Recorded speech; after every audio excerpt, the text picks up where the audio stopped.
Hello, welcome to another Burgundy with Tweedy video. Quite a change of location here. This is not Hampstead Heath as per usual. I'm on the South Downs. Perhaps I can spin you around and show you the view. It's about an hour perhaps until sunset. Hopefully you're going to get at least a little bit of pink sky later. Down there is the view towards Hassocks. I'm not far from Ditchling Beacon, that sort of area.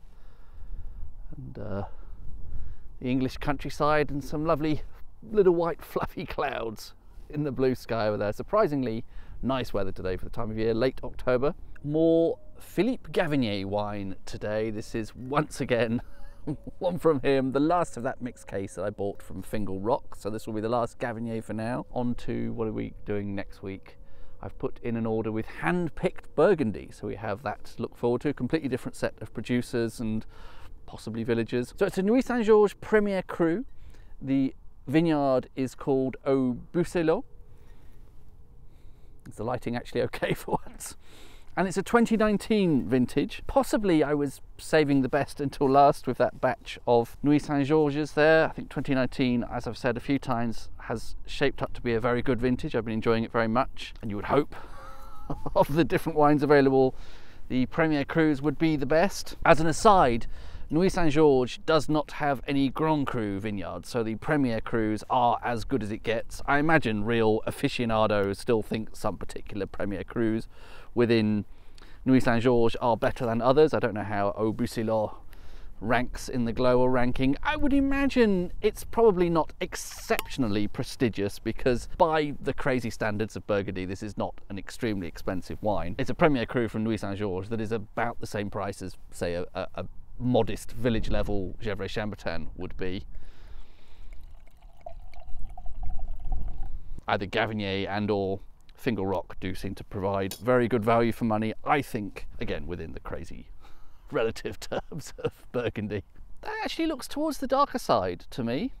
Darkish, a sort of deep dark ruby sort of colour. Quite attractive looking actually. I don't think I've swilled it yet, have I? Unless I did it without even sort of paying attention, without completely subconsciously. Fruit straight away.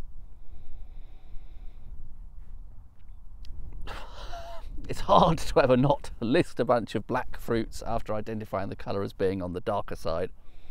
So I would say the usual sort of black cherry there, possibly a hint of dark plum. Not at the moment getting much on the kind of blackcurranty side of things. So we're very much in the dark stone fruit. I don't think blackcurrant counts as a stone fruit, does it? Plums and cherries, I'm pretty sure they're stone fruits. I suppose cherry's a stone fruit, isn't it? It's got a stone in it. That's pretty nice actually, nice deep dark cherry.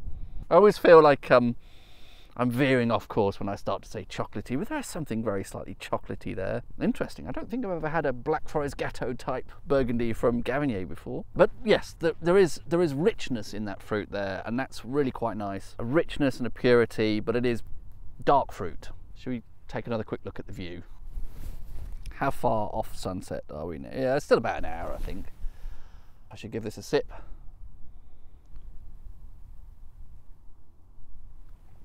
So that has got that 2019 freshness and concentration and purity. And this is a little bit back to the Gavignets I knew and love. Really luscious, beautiful, pure fruit on the palate there. Once again, I feel like there is also a tiny dusting of cocoa powder there. That's so weird, isn't it? But once again, black cherry, tiniest hint of that sort of Chinese kind of plum sauce, the thing that I probably keep mislabeling the hoisin, not hoisin, is it? I don't think it's hoisin. The sauce you have with duck pancakes. There's a little bit of a hint of that, but that's just around the edges, and more of this is kind of pure but quite rich, quite intense fruit. And that luxurious fruit quality that I never quite know how to describe. Not really much happening on the tannin front, and I'm quite happy about that. Not particularly in the mood for tannins today. Lovely weight to it. Lovely smooth mouthfeel.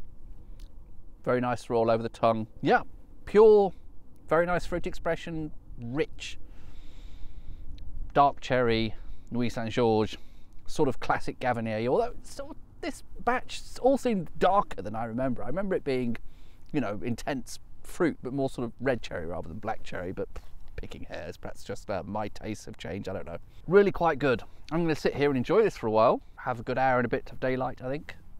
I'm enjoying it. It's very nice, especially in this beautiful setting. Cheers.